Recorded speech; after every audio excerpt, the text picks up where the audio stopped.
घर में बेटियां जवान हैं, कोई रिश्ता इसलिए नहीं पूछने आता कि इनके पास देने के लिए कुछ नहीं है, और बाप मजदूरी कर कर के बमुश्किल घर का चूल्हा गर्म रखता है, और बेटियां उनके सर में चांदी उतर रही है, तो वो बाप कितना फंसा हुआ है, उसकी गर्दन कितनी जकड़ी हुई है। और अगर किसी के पास रकम हो उसकी ज़रूरियात से ज़्यादा, और वो उसका रिश्तेदार भी लगता हो, तो उसको सोचना चाहिए कि मैं इसकी मदद करूं या ना करूं। उसको कैलकुलेटर लेके हिसाब करना चाहिए कि ये मेरा भाई है, ये मेरा भांजा है, ये मेरा भतीजा है, ये मेरे चचा का बेटा है, ये मेरी फूफी का बेटा है, ये फंसा है, इसकी बेटियां जवान है, कोई वसीला ही नहीं है। बमुश्किल घर के अंदर खाना पूरा होता है, और बेटियां घर की दहलीज में बूढ़ी हो रही हैं, और इसके पास दौलत के अंबार हैं, और ये सोचेगा। अल्लाह फरमाता है यहां बगैर सोचने के छलांग लगानी पड़ेगी, यहां नफा नुकसान नहीं देखना पड़ेगा, यहां कसाद बाजारी का नहीं सोचना पड़ेगा। फलक तहमल आकबा, ये बगैर सोचे समझे कूदा क्यों नहीं है, ये मुश्किल घाटी चढ़ा क्यों नहीं है। वमा अदराका मल अक़बा, ये जानता है कि मुश्किल घाटी क्या है। फक्कू रक़बा, किसी फंसे हुए की गर्दन को छुड़ाना है, किसी मुश्किल में फंसे हुए लोगों की मदद करना है। तो अब ये सोचेगा कि अभी तो मैंने फलां प्लाट भी खरीदना है, अभी ये भी करना है, एक फैक्ट्री नहीं लगानी है मैंने तो उसके लिए रकम जमा कर, क्या ये ज़रबे तक़सीमें देगा। कहा अगर इस्लाम का नूर सीने में उतरा हुआ है तो अपने भाई की मुसीबत को देख लेगा जब, और वो जानता है ये वाकई फंसा हुआ है, तो फिर इस घाटी में छलांग लगाते हुए वो दाएं बाएं नहीं देखेगा, वो फौरन चढ़ दौड़ेगा और फौरन फैसला करेगा ताकि दुखी को मुसीबत से निकाल सके। फक्कू रक़बा, किसी फंसे हुए की गर्दन को छुड़ाना है, किसी मुश्किल में फंसे हुए लोगों की मदद करना है। ओ इतामुन फी यौमिन ज़ी मस्ग़बा, या भूख के दिन खाना खिलाना है।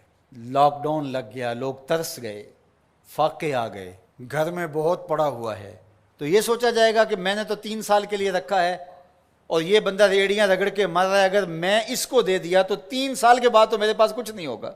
ये बात सोचने की नहीं थी कि 3 साल बाद मेरे पास क्या होगा।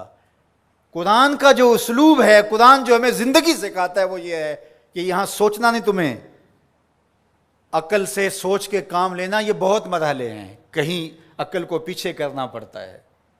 इकबाल ने कहा था बेहतर है कि दिल के पास रहे चरागे अकल, बेहतर है कि दिल के पास रहे चरागे अकल, लेकिन कभी कभी से तन्हा भी छोड़ दे। कभी ऐसा भी मौका आता है कि फिर उसको पीछे करना पड़ता है। ये अपना नफा नुकसान, अपनी ज़रबें तकसीमें नहीं करनी होती कि मैंने तो 3 साल का बजट रखा है और हमसाया फाकों से मर रहा है, और बंदा के साल के मेरे तो पूरे हैं, वो यूं जमा तकसीम करता रहे। ये मुश्किल घाटी है, तो कहा उसको ये मुश्किल घाटी चढ़ना होगा। वमा अदराका मल अक़बा, जानते हो मुश्किल घाटी क्या है।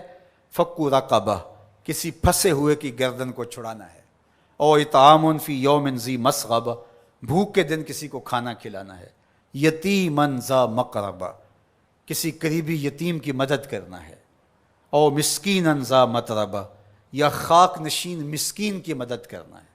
यहाँ जो लफ्ज़ कुरान ने इस्तेमाल किया ना, यतीमन ज़ा मक़रबा, करीबी यतीम, तो क्या इसका मफहूम ये निकलता है कि जो दूर का यतीम है उसकी मदद नहीं करनी?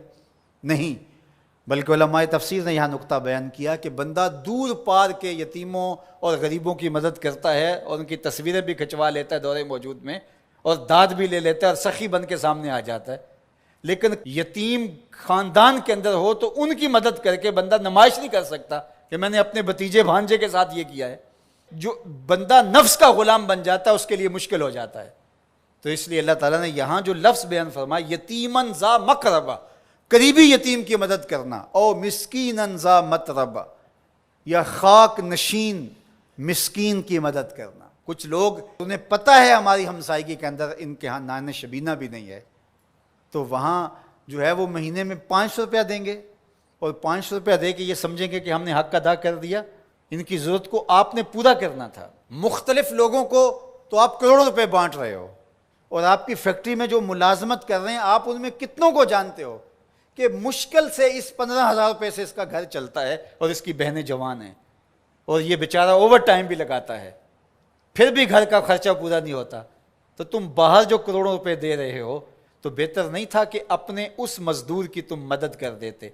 अल्लाह हम सबको सूरा अल बलद के मज़ामीन पर गौर व तअम्मुल की तौफीक नसीब।